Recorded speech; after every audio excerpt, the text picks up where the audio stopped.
السلام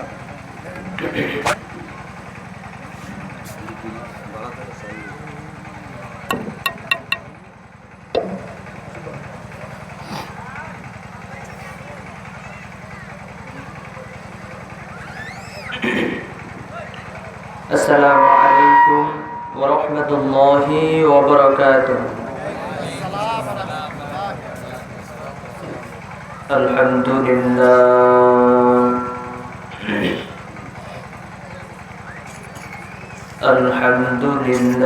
نحمده ونستعينه ونستغفره ونعوذ بالله من شرور أنفسنا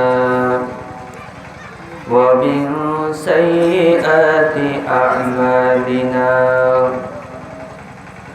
من يهده الله فلا مضل له ومن يضلله فلا هادي له.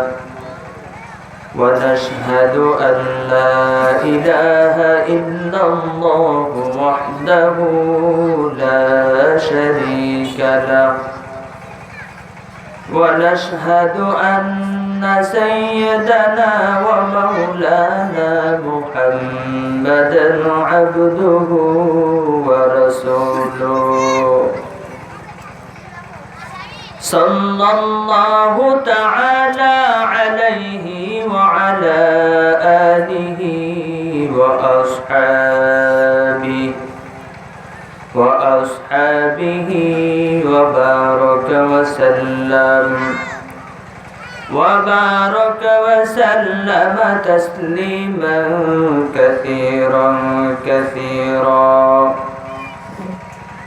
الذي أرسله الله تعالى بالحق بشيرا ونذيرا وداعيا إلى الله بإذنه وسراجا منيرا. أما بعد فأعوذ بالله من الشيطان الرجيم. بسم الله الرحمن الرحيم.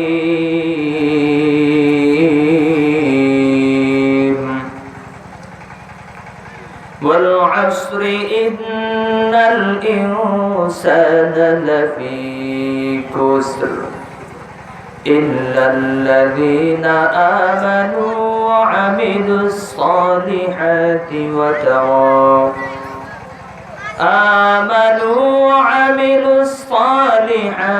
وتواصوا بالحق وتواصوا بالصبر.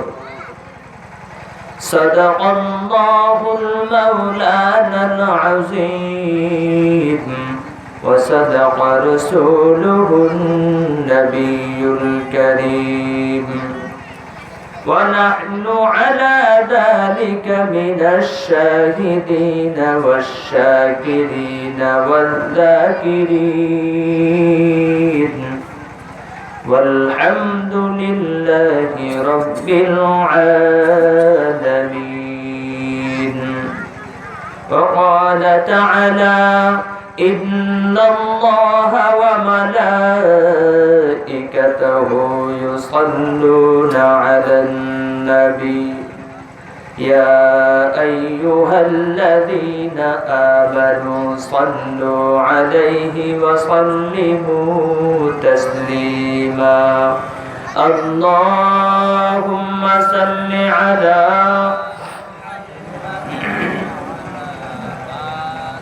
وشفيعنا وحبيبنا ومولانا محمد صلى الله عليه وعلى آله وأصحابه وبارك وسلم.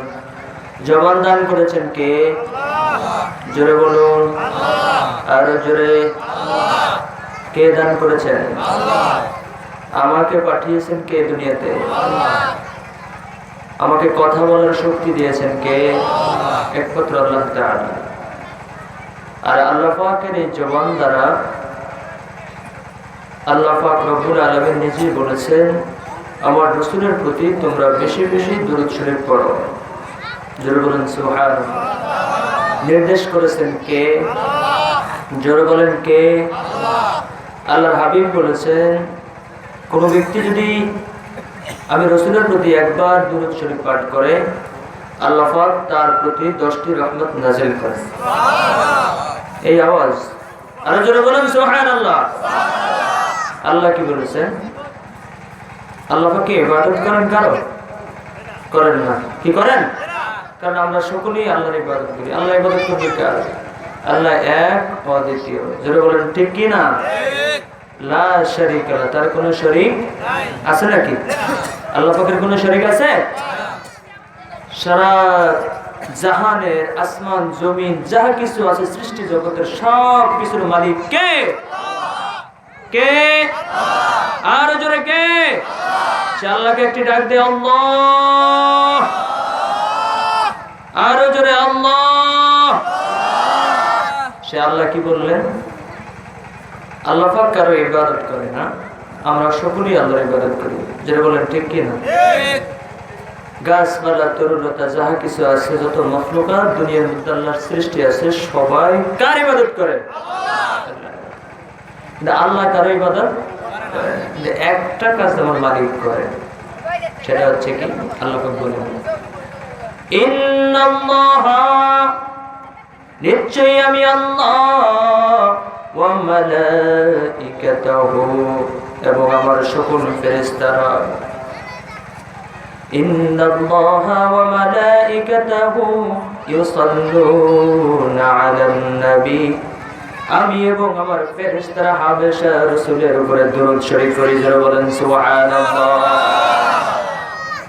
একটা কাজ কে করেন? স্বয়ং আল্লাহ। আল্লাহ পাক রব্বুল আলামিন বলেন, যেই কাজটা স্বয়ং আমি আল্লাহ করি এবং যেই কাজটা করার জন্য আমার ফেরেশতাদেরকে অবগত করেছি, আমার ফেরেশতারা করে সেই কাজটা করার জন্য আমি দুনিয়াতে একটি পার্টিকে আমি হুকুম করেছি। আমরা প্রশ্ন করলাম, আল্লাহ দুনিয়ার মধ্যে কোন জাতিকে, কোন পার্টিকে আপনি এই নির্দেশ দিয়েছেন দুরূদ শরীফ পড়ার জন্য? আল্লাহ পাক রব্বুল আলামিন বলেন, ইয়া আইয়ুহাল্লাযীনা আমানু সাল্লু আলাইহি ওয়া সাল্লিমু তাসলিমা। দুনিয়াতে যারা ঈমান এনেছে, যারা মুমিন, তাদেরকে আমি এই দায়িত্ব দিয়েছি। যারা বলেন সুবহানাল্লাহ। এজন্য জবান খুলে কি দুরূদ শরীফ পড়া যাবে? সকলে করি জোরে, আল্লাহুম্মা সাল্লি আলা سيدنا ونبينا وشفيعنا وحبيبنا ومولانا محمد صلى الله عليه وعلى آله وأصحابه وبارك وسلم. الحمد لله.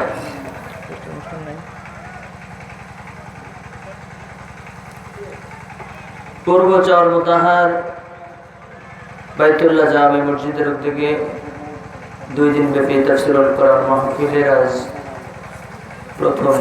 প্রথম দিনের দ্বিতীয় অধিবেশন। সম্মানিত সভাপতি, প্রধান অতিথি, আজকের আমার উস্তাদ সমতুল্য হযরত মাওলানা কারি আবু সালেহ সাহেব দামাত বারাকাতুহুল আলিয়া,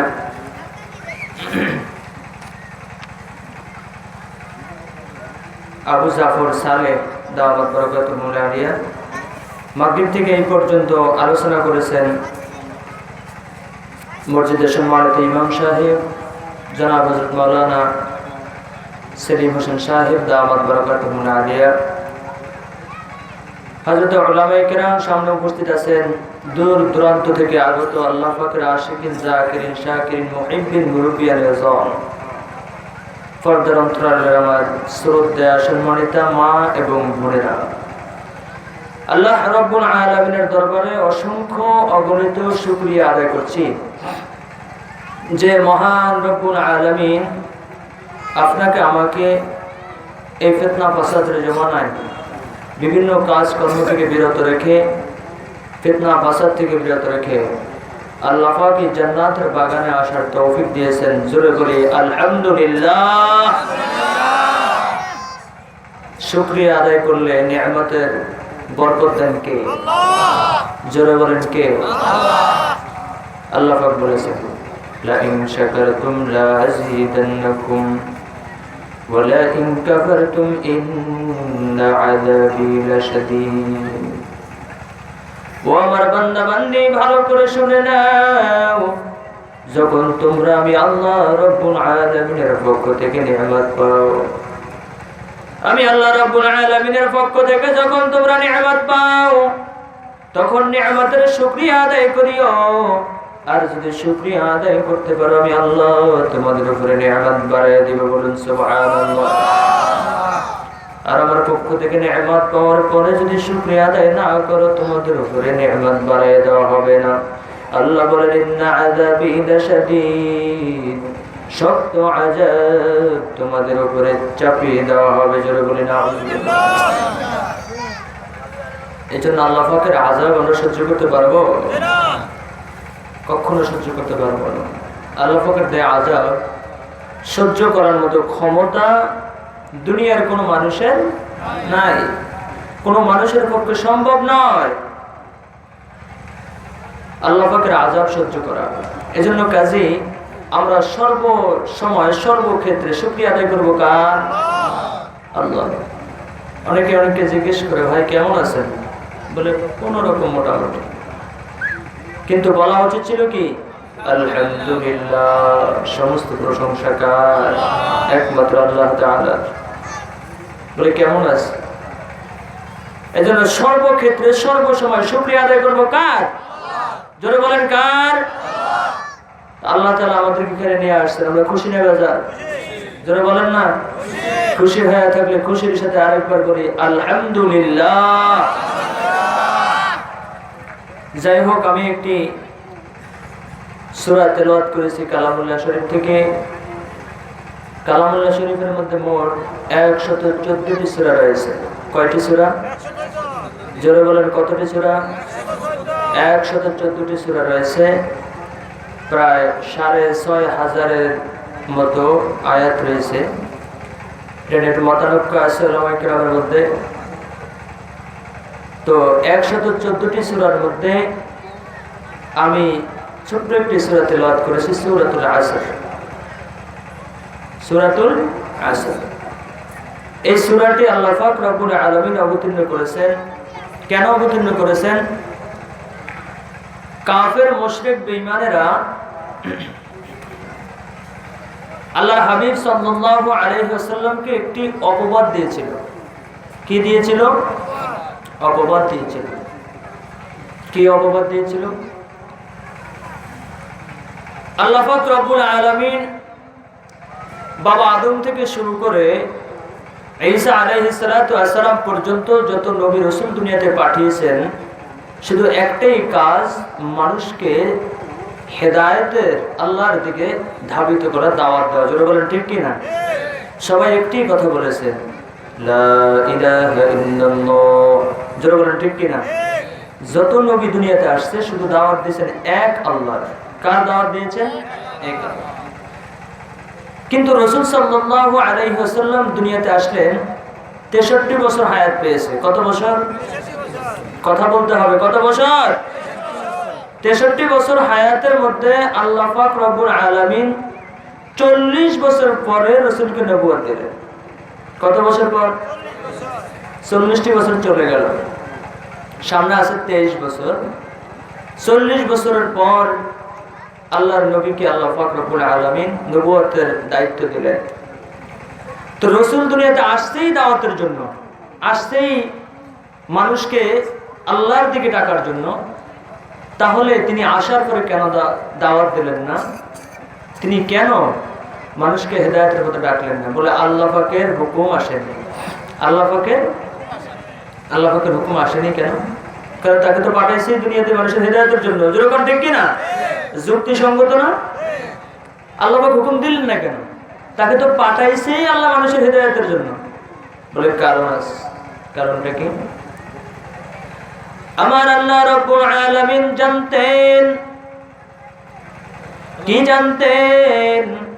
আল্লাহ রাব্বুল আলামিন জানতেন আমার নবী যদি হঠাৎ করে বলে আমি একজন নবী, আমাকে আল্লাহ রাব্বুল আলামিন নবী বানিয়ে দুনিয়াতে পাঠাইছে, আমার আল্লাহ রাব্বুল আলামিন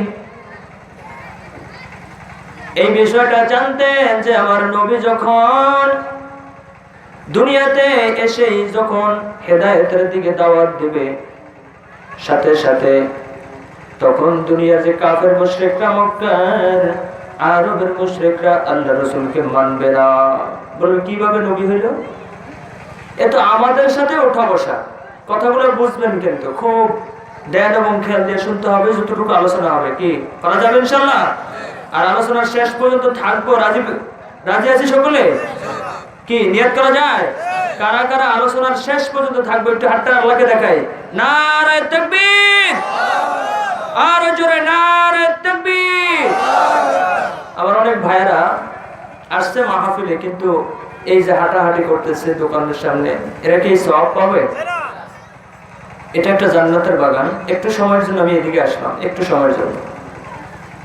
জান্নাতের বাগান আল্লাহর হাবিব সাল্লাল্লাহু আলাইহি ওয়াসাল্লাম ফরমান, عن أبي هريرة رضي الله تعالى عنه عن أبي سعيد الخدري رضي الله تعالى عنه أنه شهد على رسول الله صلى الله عليه وسلم أنه قال إلا حفتهم الملائكة وغشيتهم الرحمة ونزلت عليهم السكينة وذكرهم الله في من عند زربر سبحان الله. দুইজন সাহাবী সাক্ষী দিচ্ছে, আল্লাহর হাবিব সাল্লাল্লাহু আলাইহি ওয়াসাল্লাম ফরমান, দুনিয়ার মধ্যে যদি কোনো দ্বীনি মজলিস, জাকিরদের মজলিস, আল্লাহ পাকের আশিকদের মজলিস যখন একত্রিত হয়, আর ওই মজলিসের মধ্যে আল্লাহ রাব্বুল আলামিনের রহমত এবং সাকিনা বর্ষিত হইতে থাকে, যে মজলিসের মধ্যে আল্লাহ রাব্বুল আলামিনের পবিত্রতার আলোচনা করা হয়, ইউসাব্বিহুনাকা পবিত্রতার আলোচনা করা হয়, ওয়াহমাদুনাকা আল্লাহ পাকের শুকরিয়া আদায় করা হয়, ওয়ায়ুকাব্বিরুনাকা আল্লাহ রাব্বুল আলামিনের বরত্বের আলোচনা করা হয়, ওয়ায়ুমাজ্জিদুনাকা আল্লাহ রাব্বুল আলামিনের একাত্মবাদের আলোচনা করা হয়। যে মজলিসে আল্লাহর হাবিব সাল্লাল্লাহু আলাইহি ওয়াসাল্লাম ফরমান, ওই মজলিসকে আল্লাহ রাব্বুল আলামিনের ফেরেশতারা বেষ্টন করিয়া ফেলায়। আল্লাহ হাবিব সাল্লাল্লাহু আলাইহি ওয়াসাল্লাম ফরমান, ওই মজলিস যতক্ষণ পর্যন্ত ওই মজলিস থাকে, ওই মজলিসের মধ্যে আল্লাহ রাব্বুল আলামিনের রহমত এবং সাকিনা বর্ষিত হইতে থাকে। আর যখন মজলিস ভেঙে যায়, সমাপ্ত হয়ে যায়, একজন ফেরেশতা ঘোষণা করে দেয়, ও আল্লাহর গোলামেরা, আল্লাহর প্রিয় বান্দারা, তোমাদেরকে তোমাদের প্রভু মাফ করে দিয়েছে। এই সওয়াব শুধু এই প্যান্ডেলের মধ্যে যারা আসবে তারাই পাবে, বাইরে যারা আছে তারা পাবে? এজন্য এত বড় সওয়াবের কথা শোনা সত্ত্বেও আমার অনেক ভাইরা দেখবেন এখনো ঘোরাফেরা করতেছে, আবার কেউ দেখবেন দৌড়ে দৌড়ে আসতে থাকবে। এত বড় সওয়াবের কথা শুনেও কেউ ঘোরাঘুরি করতে থাকবে। আল্লাহ পাক সবাইকে এই জান্নাতের বাগানে আসার তৌফিক দেন, জোরে বলেন আমিন। যাই হোক, যে কথা বলতেছিলাম, আমার আল্লাহ রাব্বুল আলামিন জানতেন নবী আমার দুনিয়াতে এসে যখন তাওহীদের দাওয়াত দিবে, নবী আমার দুনিয়াতে আসে এসে যখন আল্লাহ রাব্বুল আলামিনের একাত্মবাদের দাওয়াত দিবে, কাফের মুশরিকরা মানবে না। ওরা বলবে কিভাবে নবী হলো? এত আমাদের সাথে চলাফেরা করেছে, আমাদের সাথে উঠা বসা করেছে, একই সাথে চলেছি, একই বিছানায় ঘুমাইছি, একই স্থানে চলেছি, ছোট থেকে আমাদের মধ্যেই সে বড় হয়েছে, নবী কি করে হলো? চলো বলেন ঠিক কিনা? এই প্রশ্ন কাফের মুশরিকরা করবে, এটা আমার আল্লাহ রাব্বুল আলামিন আগেই জানতেন। এজন্য আল্লাহ রাব্বুল আলামিন 40 বছর আল্লাহর হাবিবের শিশু থেকে শুরু করে জন্ম থেকে নবুয়ত পর্যন্ত, এই 40টি বছরের মধ্যে আমার আল্লাহ কাফের মুশরিকরা যে প্রশ্ন করবে তুমি নবী কিভাবে হলা, আমার আল্লাহ রাব্বুল আলামিন এই 40 বছরের মধ্যে কাফের মুশরিকদের প্রশ্নের জবাব দিয়ে দিয়েছে। আল্লাহু আকবার, আর জোরে বলেন আল্লাহু আকবার। বলে কিভাবে জবাব দিয়েছেন? আমার নবী দুনিয়াতে আসার আগের অনেক ঘটনা ঘটেছে আমেনার সাথে। রাসূল যখন দুনিয়াতে আসলেন, আমেনা বলেন নবী যখন দুনিয়াতে আসলেন, আমার শিশু নবী দুনিয়াতে আমার ঘরের মধ্যে যখন ভূমিষ্ঠ হয়, মনে হয় যেন জান্নাতি আতরের ঘ্রাণে আমার ঘর নয়, শুধু শুধু পুরা মক্কা নগরী বিমোহিত হয়ে গেছে। জোরে বলেন সুবহানাল্লাহ। সাধারণ কোন শিশুদের যখন জন্ম হয় আমাদের এলাকার মধ্যে, সমাজের মধ্যে আমরা দেখতে পাই একটা দুর্গন্ধ সৃষ্টি হয়, যখন ঠিক কিনা? তখন এই দুর্গন্ধটা দূর করার জন্য ঘরের মধ্যে ধূপ জ্বালানো হয়, কি আছে না নাই? স্প্রে করা হয় যে কোনো গ্রাম জাতীয় কিছু, কি কথা ঠিক না? কারণ ধূপ কেন জ্বালায়, স্প্রে কেন করে? বলে বাচ্চা দুনিয়াতে আসার পরে ঘরের মধ্যে একটা দুর্গন্ধযুক্ত হয়ে যায়। কিন্তু আপনার আমার নবী, বিশ্ব নবী জনাবে মুহাম্মদুর রাসূলুল্লাহ সাল্লাল্লাহু আলাইহি ওয়াসাল্লাম যখন দুনিয়াতে আগমন করলেন, পদার্পণ করলেন, যে ঘরের মধ্যে দুনিয়াতে আসছেন ওই ঘরটা জান্নাতি সুঘ্রাণে বিমোহিত হয়ে গেছে। আমরা বলেন এত সুন্দর গান জীবনে কোনোদিন পাই নাই। বলে আল্লাহর হাবিব সাল্লাল্লাহু আলাইহি সাল্লাম দুনিয়াতে আসলেন। আল্লাহর হাবিব সাল্লাল্লাহু আলাইহি সাল্লামের চাচা আবু তালেব বলে, ও ভাতিজা আমি তোমাকে ভালো করে চিনি।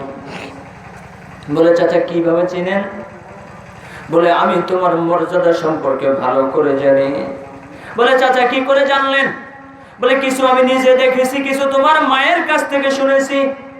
আল্লাহর হাবিব বলেন, ও চাচা আমার মায়ের কাছ থেকে কি শুনেছেন? আপনি কি দেখেছেন আমাকে একটু শোনান। আল্লাহর হাবিবের চাচা আবু তালেব ডাক দিয়ে বলে, ও ভাতিজা তোমার মায়ের কাছ থেকে শুনেছি, তুমি যখন তোমার মায়ের গর্ভে ছিলা, তোমার মায়ের পেটের মধ্যে ছিলা, তোমার মা একদিন কলস ভরাবার জন্য কূপের সামনে গেল। কূপের সামনে যখন যায়, ওরে ভাতিজা তোমার মা আমাকে বলেছে যখন ওই কূপের সামনে যায়, ওই কূপের পানি অনেক নিচে ছিল, অনেক নিচে ছিল। ওই কূপ থেকে তোমার মা পানি উঠাইতে পারতো না।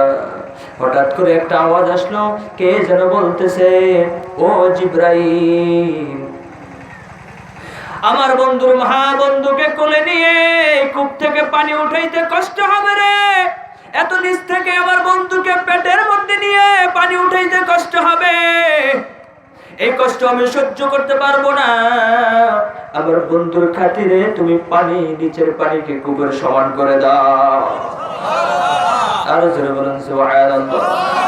আবু তালেব বলে, ও ভাতিজা তোমার মা বলল ওই পানি যখন কূপের সমান সমান চলে আসছে, সাধারণ মহিলারা যেরকম পুকুর থেকে কলসি ঘুরায়, ঠিক তদ্রুপ ওই কূপ থেকে কলস ঘুরাইয়া আমি ঘরে চলে গিয়েছি। বলে চাচা আর কি শুনেছেন? বলে ভাতিজা শুনে নাও, আরো শুনেছি তোমার মা বলেছে যখন তোমার মা রাস্তা দিয়া চলতো, রাস্তার দুই সাইডের গাছগুলা ঝুলে ঝুলে তোমার মাকে সালাম জানাইতো। বলে চাচা আর কি শুনেছেন? বলে ভাতিজা আরো শুনেছি তোমার মা বলেছে তোমার মা যখন পাহাড়ের কিনার দিয়ে চলছিল, হাঁটছিল, ওই পাহাড় থেকে এক টুকরো পাথর গড়াইয়া গড়াইয়া এসে তোমার মায়ের পায়ে সালাম করে যায়। আরো যারা বলেন সুবহানাল্লাহ। এটা হলো দুনিয়াতে আসার আগের ঘটনা। যখন আল্লাহর হাবিব সাল্লাল্লাহু আলাইহি ওয়াসাল্লাম দুনিয়াতে আসলেন, আবু তালেব ডাক দিয়ে বলে, ও ভাতিজা যখন তুমি দুনিয়াতে আসলা তোমার মা আমাকে বলেছে যখন তুমি দুনিয়াতে এসেছো, দুনিয়াতে আসার সঙ্গে সঙ্গে তোমার মা আমেনার ঘরটা নয়, শুধু পুরা মক্কা নগরী সুগন্ধ পরিণত হয়ে গেছে। তোমার মা আরো বলেছে, তোমার মায়ের কাছ থেকে শুনেছি ও ভাতিজা তুমি যখন দুনিয়াতে আসছো, আসার সঙ্গে সঙ্গেই তুমি আত্তাহিয়াতুস সূরাতে বসে পড়েছো। বলেন সুবহানাল্লাহ। দুনিয়ার কোন শিশু দুনিয়াতে আসলে সাথে সাথে আত্মীয়তা সুরতে বসে? এটা নবীর জন্য নবুয়তের দলিল। জোরে বলেন ঠিক কিনা? আরো জোরে বলেন ঠিক কিনা? বলে চাচা আর কি শুনেছেন? বলে আরো শুনলাম তোমার মা বলেছে তুমি যখন দুনিয়াতে আসছো আত্তাহিয়াতু সূরাতে বসতে দেরি, তুমি সিজদা যাইতে দেরি করো না। তুমি সিজদায় যে সিজদা থেকে উঠেছো, উঠে শাহাদাত আঙ্গুল যখন উপরের দিকে উঠাইছো, শাহাদাত আঙ্গুল উপরের দিকে উঠানোর সঙ্গে সঙ্গে কে যেন বলতেছে আমার এই হাবিবের এই শিশুর মধ্যে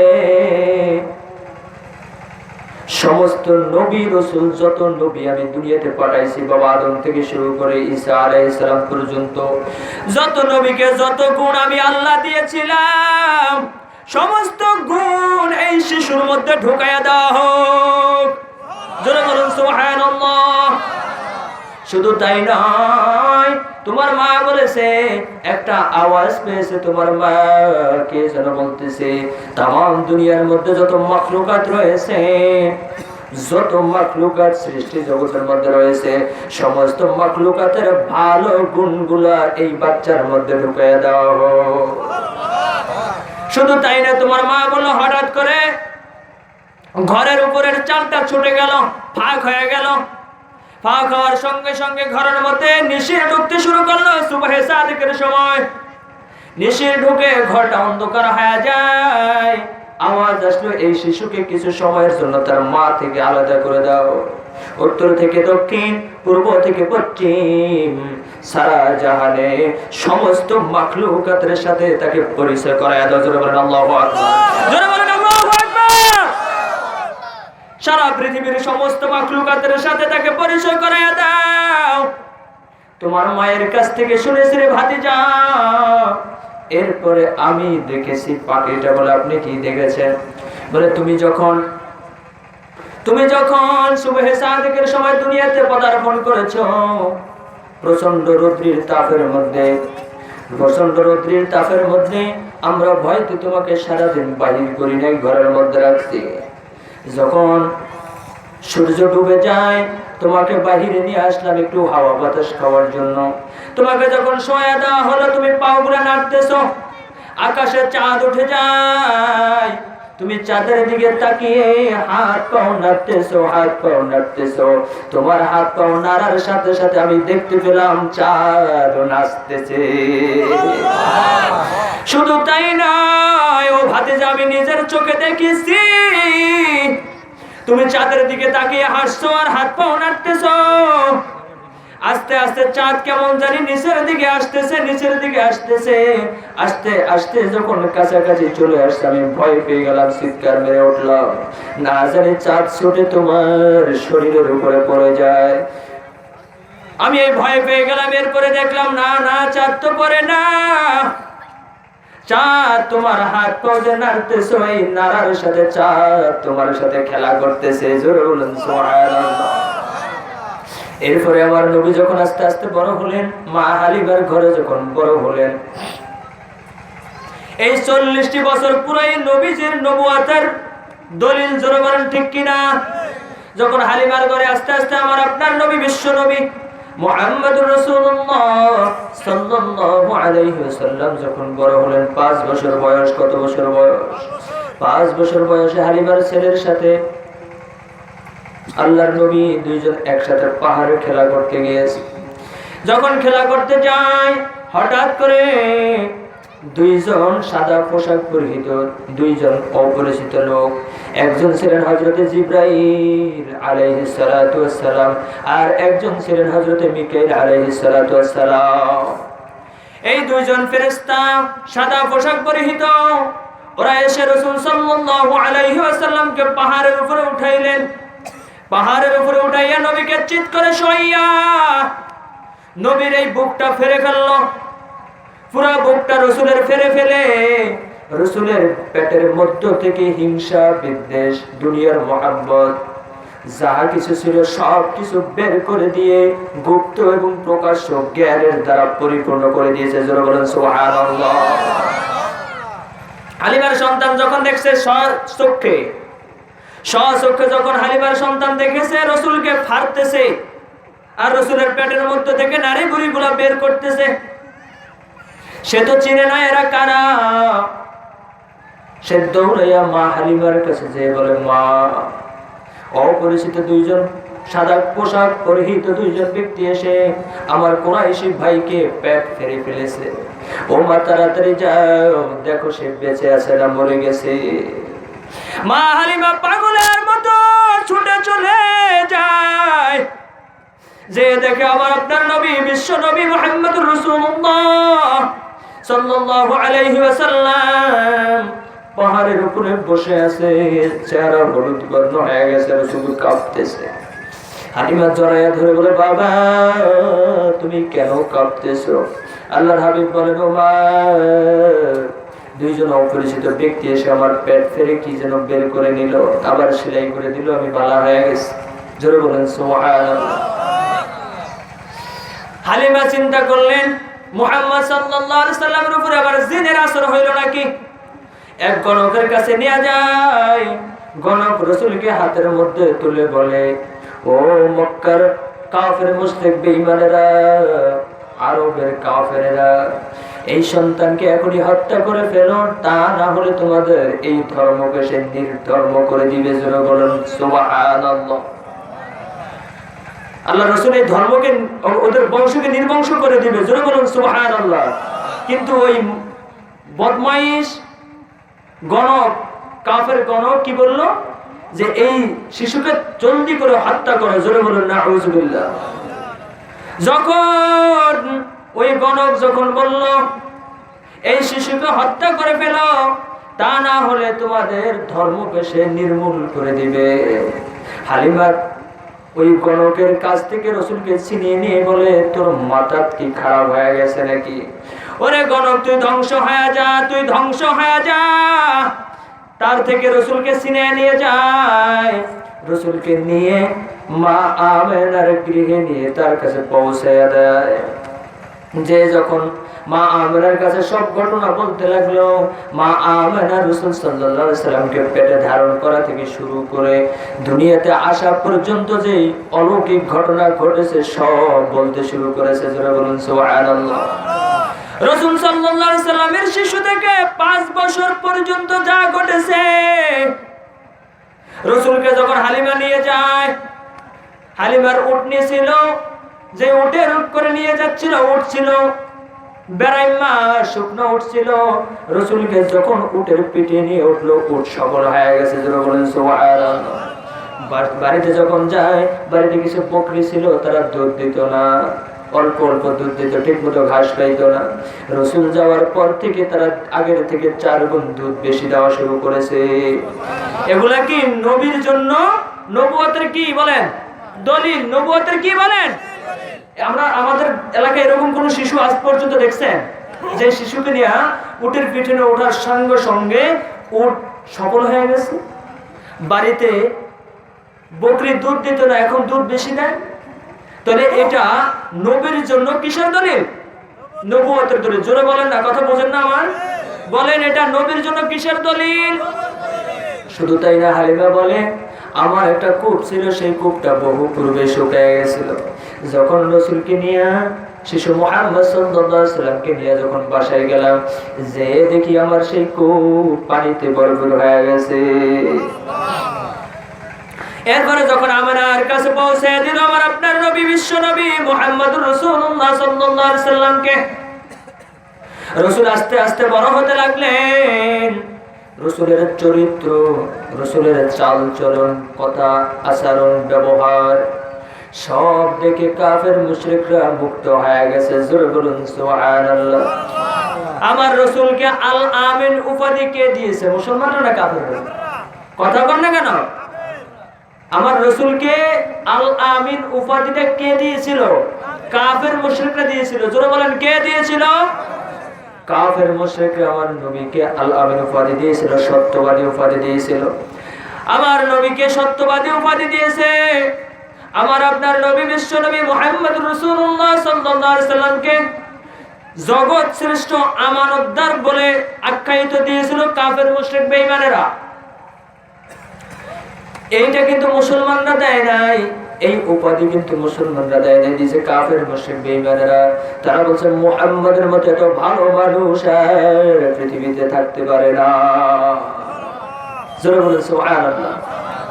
তাহলে শিশু থেকে এই 40 বছরের মধ্যে যে অলৌকিক ঘটনাগুলো ঘটেছিল কাফের মুশরিক বেঈমানেরা দেখছে কি দেখে নাই?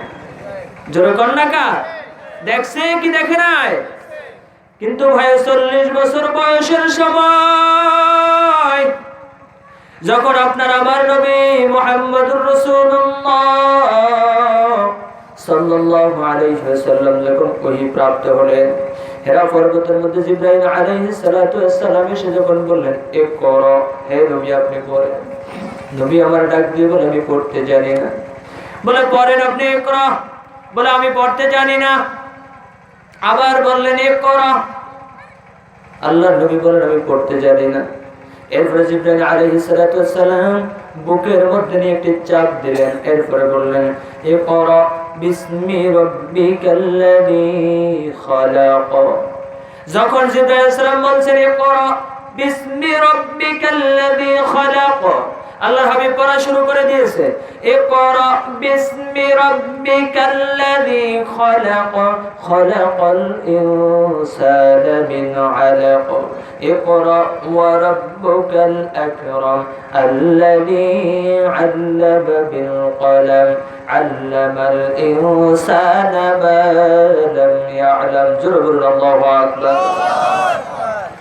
যখন জিবরাইল আলাইহিস সালাম চতুর্থবার বলার সঙ্গে সঙ্গে আল্লাহর হাবিব সাল্লাল্লাহু আলাইহি ওয়াসাল্লাম একটানে 5 আয়াত, জোরে বলেন কয় আয়াত?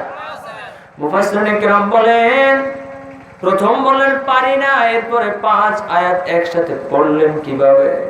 কেউ কেউ বলেন জিবরাইল আলাইহিস সালাতু ওয়াস সালাম যে চাপ দিয়েছে, এই চাপের মধ্যে জ্ঞান আল্লাহর হাবিবের মধ্যে ঢুকে গিয়েছে। আবার কেউ বলেন না না,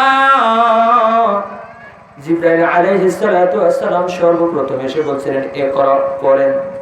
আল্লাহর হাবিব কি করবে এই জন্য বলছে আমি পারি না। কিন্তু যখন বলছেন বিসমি রাব্বিকাল্লাযী খালাক, পড়ুন আপনার প্রভুর নামে যিনি সৃষ্টি করেছেন, জোরে বলেন আল্লাহু আকবার। যখন প্রভুর নাম নেওয়া হয়েছে, পড়ুন আপনার প্রভুর নামে যিনি সৃষ্টি করেছেন, সাথে সাথে আল্লাহর হাবিব পড়া শুরু করে দিয়েছেন ইকরা বিসমি রাব্বিকাল্লাযী খালাক খালাকাল ইনসানা মিন আলাক। আল্লাহর হাবিব সাল্লাল্লাহু আলাইহি সাল্লাম যখন ওহী প্রাপ্ত হলেন, এবার আল্লাহ পাক রব্বুল আলামিন অর্ডার করলেন হে নবী আর বসে থাকার সময় নেই। 40টা বছর পর্যন্ত আপনি বসেছিলেন, এখন আর বসে থাকার সময় নেই। এবার আপনি তাওহীদের দাওয়াত শুরু করে দেন। জোরে বলেন সুবহানাল্লাহ। সুবহানাল্লাহর আওয়াজ এত কম, আরো জোরে বলেন সুবহানাল্লাহ। সুবহানাল্লাহ বললে খুশি হয় কে? সুবহানাল্লাহ অর্থ কি? আল্লাহ পবিত্র। জোরে বলেন কি? আল্লাহ পবিত্র। যখন আল্লাহর পবিত্রতা ঘোষণা করা হয় খুশি হয়ে যান কে? এজন্য জোরে বলেন সুবহানাল্লাহ। আল্লাহ রাব্বুল আলামিন বলেন ও নবী আর বসে থাকার সময় নেই, এবার আপনি তাওহীদের দাওয়াত দেওয়া শুরু করে দেন। যখন আল্লাহর হাবিব সাল্লাল্লাহু আলাইহি সাল্লাম তাওহীদের দাওয়াত শুরু করে দিলেন, ও আমার কওমবাসী আমাকে আল্লাহ নবী করে পাঠিয়েছেন, এবার তোমরা পড়ে নাও লা ইলাহা ইল্লাল্লাহু মুহাম্মাদুর রাসূলুল্লাহ।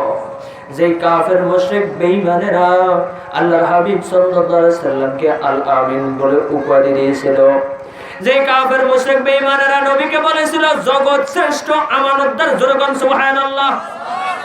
যে কাফের মুশরিক বেঈমানেরা আমার নবীকে বলেছিল মুহাম্মদের মতো ভালো মানুষ এই পৃথিবীতে আর কেউ হইতে পারে না, কিন্তু আমার নবী যখন বললেন আমি একজন নবী, আমাকে নবী করে আল্লাহ পাঠিয়েছে, তোমরা এক আল্লাহর ইবাদত করো, তোমাদের এই বিভিন্ন খোদার ইবাদত ছেড়ে দাও, তখন তারা বলল কি মুহাম্মদ ক্ষতিগ্রস্ত হয়ে গেছে। জোরে কর নাউজুবিল্লাহ। এই অপবাদ এটা দিছে। এই অপবাদ দিছে তারা রাসূলকে। কি বললো তারা? মুহাম্মদ কি হয়ে গেছে? ক্ষতিগ্রস্ত হয়ে গেছে। জোরে বলেন কি হয়ে গেছে? আরো জোরে বলেন কি হয়ে গেছে? আওয়াজ আসছে না কেন আপনাদের কাছ থেকে? আমার কথা কি বোঝেন না? তাহলে জোরে বলেন কাফের মুশরিকরা কি বললো? মুহাম্মদ আরো জোরে বলেন কি হয়ে গেছে? আওয়াজ দিতে হবে। মুহাম্মদ ক্ষতিগ্রস্ত হয়ে গেছে। এই যে অপবাদ দিছে তারা, রাসূলকে আল আমিন উপাধি দিয়েছিল তারা, জগৎ শ্রেষ্ঠ আমানতদার বলে উপাধি দিয়েছিল তারা। এই পৃথিবীতে রাসূলের মতো মুহাম্মদের মতো এত ভালো মানুষ আর একজন নেই, উপাধি দিয়েছিল কাফেররা। জোরে বলেন ঠিক কিনা? যখন বলল এক আল্লাহর ইবাদত করো, তখন কি বলল? মুহাম্মদ কি হয়ে গেছে? ক্ষতিগ্রস্ত হয়ে গেছে। যখন বলল মুহাম্মদ ক্ষতিগ্রস্ত হয়ে গেছে রে ভাই, তখন আমার আল্লাহ রাব্বুল আলামিন সূরাতুল আসর নাযিল করেছে। এই সূরাতুল আসরের মধ্যে আমার আল্লাহ বলেছেন ওয়াল আসরি ইন্নাল ইনসানা লাফি খুসর ইল্লাল্লাযীনা আমানু ওয়া আমিলুস সালিহাত ওয়াতাওয়াসাউ বিল হাক্কি ওয়াতাওয়াসাউ বিস সাবর। আমার আল্লাহ সূরা আসর অবতীর্ণ করে ডাইরেক্ট বলেন নাই যে আমার নবী ক্ষতিগ্রস্ত হয় নাই। এই কথা আল্লাহ পাক রব্বুল আলামিন ডাইরেক্ট বলেন নাই। আমার আল্লাহ রব্বুল আলামিন সূরাতুল আসর নাযিল করে একটা স্কেল দিয়ে দিয়েছেন, মাপকাঠি দিয়ে দিয়েছেন। বলে ও কাফের মুশরিক বেঈমানেরা, আমি একটা স্কেল দিয়ে দিলাম, মাপকাঠি দিয়ে দিলাম। এই সূরাতুল আসরের মধ্যে আমি একটা মাপকাঠি দিয়ে দিলাম, স্কেল দিয়ে দিলাম, তোমরা মেপে নাও ক্ষতিগ্রস্ত কি মুহাম্মদ হয়েছে না তোমরা হয়েছো। ক্ষতিগ্রস্ত কারা হয়েছে তোমরা মেপে নাও। আজকে আমরা যারা এখানে আসছি এবং পর্দার অন্তরালের মা বোনেরা যারা মাহফিলের আওয়াজ শুনছেন, আমরা নিজেরাও এই সূরাতুল আসর দ্বারা আমরা নিজেরাও আমাদের নিজেদেরকে মেপে নিতে পারবো আসলে আমি কি ক্ষতিগ্রস্ত হয়েছি নাকি ক্ষতিগ্রস্ত হই নাই। জোরে বলেন ঠিক কি না? আল্লাহ এই সূরাতুল আসরের মাধ্যমে রাসূল সাল্লাল্লাহু আলাইহি সাল্লামের সেই দিন থেকে শুরু করে কিয়ামত পর্যন্ত যত মানুষ আসবে সমস্ত মানুষকে স্কেল দিয়ে দিয়েছে, মাপকাঠি দিয়ে দিয়েছে যে তোমরা কারা ক্ষতিগ্রস্ত আর কারা ক্ষতিগ্রস্ত না। জোরে বলুন সুবহানাল্লাহ। তাহলে কি বললো আল্লাহ পাক এখানে মাপকাঠি দিয়েছেন? কি আল্লাহ রাব্বুল আলামিন বলেন ওয়াল আসরি ইন্নাল ইনসানা লাফি খুসর। দুনিয়ার সমস্ত মানুষগুলা ক্ষতিগ্রস্ত হয়ে গেছে। কে বলেছেন? আল্লাহ বলেছেন দুনিয়ার সমস্ত মানুষ কি হয়ে গেছে? ক্ষতিগ্রস্ত হয়ে গেছে। দুনিয়ার সমস্ত মানুষ ক্ষতিগ্রস্ত, শুধু 4 শ্রেণীর মানুষ ব্যতীত। জোরে বলেন কয় শ্রেণীর? আর জোরে বলেন কয় শ্রেণীর? 4 শ্রেণীর মানুষ ব্যতীত দুনিয়ার সমস্ত মানুষ ক্ষতিগ্রস্ত হয়ে গেছে। এবার আমরা মেপে নিব, মাপ কাটি দিয়ে নিব এই 4 শ্রেণীর মধ্যে আপনি আমি আছি না নাই। এই 4 শ্রেণীর মানুষ আল্লাহ রাব্বুল আলামিন এখানে একটি কসম খেয়েছেন ওয়াল আসরি ইন্নাল ইনসানা লাফি খুসর। আসর শব্দের অনেক অর্থ রয়েছে, যার মধ্যে প্রসিদ্ধ একটি অর্থ হলো সময়। জোরে বলেন কি? প্রসিদ্ধ একটি অর্থ হলো সময়। মুফাসসিরিন কিরাম বলেন আল্লাহ রাব্বুল আলামিন এই সময়ের কসম কেন খাইলেন? আল্লাহ পাক রব্বুল আলামিন এই সময়ের কসম কেন খাইলেন? এদিকে লক্ষ্য করতে হবে ভাই। আমরা দুনিয়ার মধ্যে যখন ব্যবসা করি, যে কোনো একটা পুঁজি নিয়ে ব্যবসা করি, জোরে বলেন ঠিক কিনা? পুঁজি ছাড়া কেউ ব্যবসা করে? পুঁজি নিয়ে ব্যবসা করি। যখন আপনি আমি পুঁজি নিয়ে ব্যবসা শুরু করে দেই আর ব্যবসা শুরু করে শুধু বাকি দিতে থাকি, ব্যবসার দিকে কোনো লক্ষ্য নাই। যখন ব্যবসা করা শুরু করি আর ব্যবসার দিকে যখন লক্ষ্য না থাকে রে ভাই, ভালো করে কথাগুলো শ্রবণ করবেন। সময় একেবারে সংকীর্ণ, অল্প সময়ের মধ্যে আমি সারমর্ম কথাগুলো বলে শেষ করব। খুব গুরুত্বপূর্ণ কথাগুলো একটু শ্রবণ করতে হবে। যখন আমরা ব্যবসা করি আর এই ব্যবসার দিকে যখন ভালোভাবে লক্ষ্য না থাকে, জোরে বলেন, যে পুঁজি নিয়ে ব্যবসা শুরু করে এক সময় পুঁজিও থাকে না, ব্যবসাও হয় না। জোরে বলেন ঠিক কিনা? আমার পুঁজিও শেষ, ব্যবসাও শেষ। মুফাসসিরিনে কেরাম বলেন, দুনিয়ার মধ্যে সমস্ত মানুষকে আল্লাহ রাব্বুল আলামিন একটা পুঁজি দিয়ে দুনিয়াতে পাঠাইছে, একটা পুঁজি দিয়ে দুনিয়াতে পাঠাইছে ব্যবসা করার জন্য। জোরে বলেন সুবহানাল্লাহ। বলে সেই পুঁজিটা কি? সেই পুঁজিটা হলো আপনার আমার হায়াত। জোরে বলেন সুবহানাল্লাহ। আল্লাহ রাব্বুল আলামিন এই হায়াতের পুঁজি দিয়ে আপনাকে আমাকে দুনিয়ার মধ্যে পাঠাইছেন। এই হায়াতের পুঁজিটা দিয়ে জীবনের শুরু থেকে মৃত্যু পর্যন্ত তুমি ব্যবসা করো। কি ব্যবসা করব? আল্লাহ রাব্বুল আলামিনের ইবাদত করো, রাসূলের তরিকা অনুযায়ী চলে ব্যবসা করে ব্যবসার মুনাফা অর্থাৎ বেশি বেশি করে কবরের সামানা নিয়ে কবরে যাও। জোরে বলেন সুবহানাল্লাহ। এজন্য কোন সময়ের কসম খেয়েছেন? এখানে সময়ের কসম খেয়েছেন। তোমার জীবনের শুরু থেকে শেষ পর্যন্ত যেই হায়াতটা আল্লাহ দিয়েছে, যে সময়টা আল্লাহ দিয়েছে, এই সময়ের কসম খেয়ে বলছেন আল্লাহ, দুনিয়ার সমস্ত মানুষ ক্ষতিগ্রস্ত হয়ে গেছে। 4 শ্রেণীর মানুষ ব্যতীত দুনিয়ার সমস্ত মানুষ ক্ষতিগ্রস্ত রে ভাই। সেই 4 শ্রেণীর 1 নম্বর হলো আল্লাহ পাক বলেন ইল্লাল্লাযীনা আমানু, যারা ঈমান এনেছে, যারা মুমিন, যারা আল্লাহ রাব্বুল আলামিনকে বিশ্বাস করে, যারা করেছে লা ইলাহা ইল্লাল্লাহু মুহাম্মাদুর রাসূলুল্লাহ সাল্লাল্লাহু আলাইহি ওয়াসাল্লাম। 1 নম্বর। দ্বিতীয় নম্বরে আল্লাহ রাব্বুল আলামিন বলেছেন ওয়া আমিলুস সালিহাত, যারা নেক আমল করেছে। কি করেছে? জোরে বলেন, নেক আমল করেছে।